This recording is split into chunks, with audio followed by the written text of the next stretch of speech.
नीतीश कुमार जी के शासन में ये जांच का विषय है और मेरा इसमें 5 सवाल है जो हम मुख्यमंत्री जी से पूछना चाहते हैं।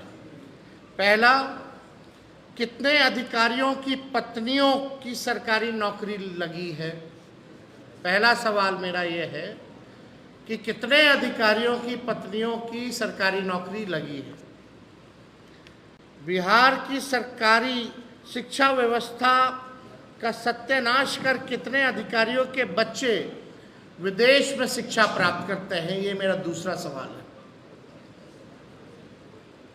बिहार का शिक्षा व्यवस्था बर्बाद कर दिया इन लोगों ने और अपने बच्चों को विदेश कितने अधिकारी जो हैं वो भेजे हैं, हम जानना चाहते हैं।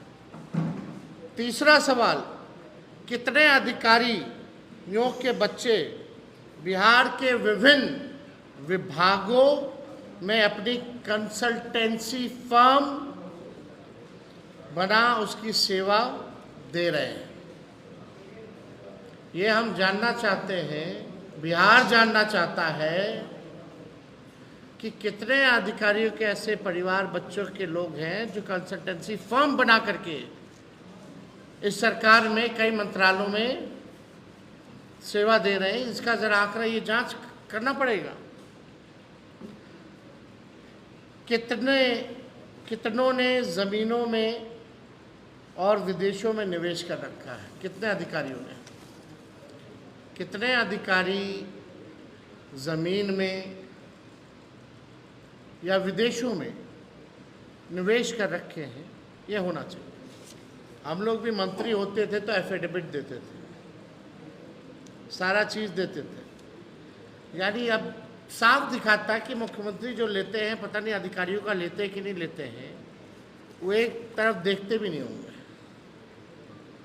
या इसका वैल्यू ही ख़त्म हो गया, कोई नेग्लेक्ट कर दिया गया, ये सब चीज़ नहीं चलने वाला। क्योंकि मुख्यमंत्री जो है पूरी तरीके से अचेत अवस्था में है। अब ये सरकार जाने वाली है, अब जब सरकार जाने वाली है तो जितना लूटना है बिहार के खजाने को ये लोग लूटने का काम कर रहे हैं। इस पे है ना, चला चली की बेला मुख्यमंत्री है अकेला, ये स्थिति बनी हुई है। मतलब जितना लूटना है लूट लो, अब तो हम लोग जाने वाले हैं, अब मुख्यमंत्री तो अकेला हो गया। सबको पता है कि ये सरकार जा रही है, इसलिए चला चली की बेला में भूजा पार्टी और चंद भ्रष्ट अधिकारी दोनों हाथों से गरीब राज्य जैसा बिहार को लूटने का काम कर रहे हैं। 20 साल यानी 2 पीढ़ी को इन लोगों ने बर्बाद किया है और ये लोग चाहते हैं कि आने वाली जो बिहार की पीढ़ियां हैं उनको भी बर्बाद करने का काम करें।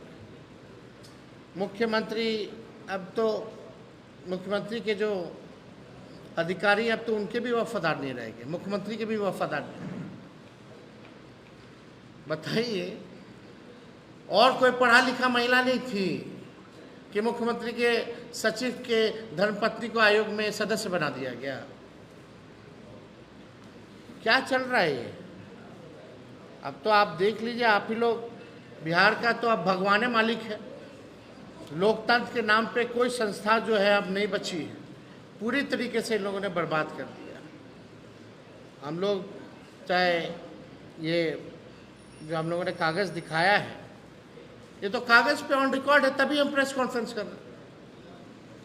ये आप दोनों लिस्ट आप देख लीजिए, समाज कल्याण निदेशालय का आप देख लीजिए, उसमें साफ तौर पे आप लोगों को भी दिलवा दिया जाएगा, एक कॉपी या व्हाट्सएप ग्रुप पे हम डलवा देंगे मीडिया के। दूसरा, ये सुप्रीम कोर्ट का ऑर्डर भी निकला है तो केवल यही दोनों बेटियों के लिए निकला है, स्पेशल है भैया। यानी इतने दिनों से रोका गया था क्या?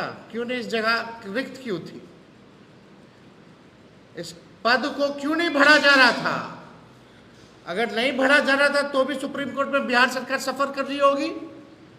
केसेस इतने हैं, मुकदमे इतने हैं, और भरा भी गया है तो जनता दल यूनाइटेड के जो अध्यक्ष हैं, वर्किंग अध्यक्ष, वर्किंग प्रेसिडेंट, उनकी 2 बेटियों को भरा गया है।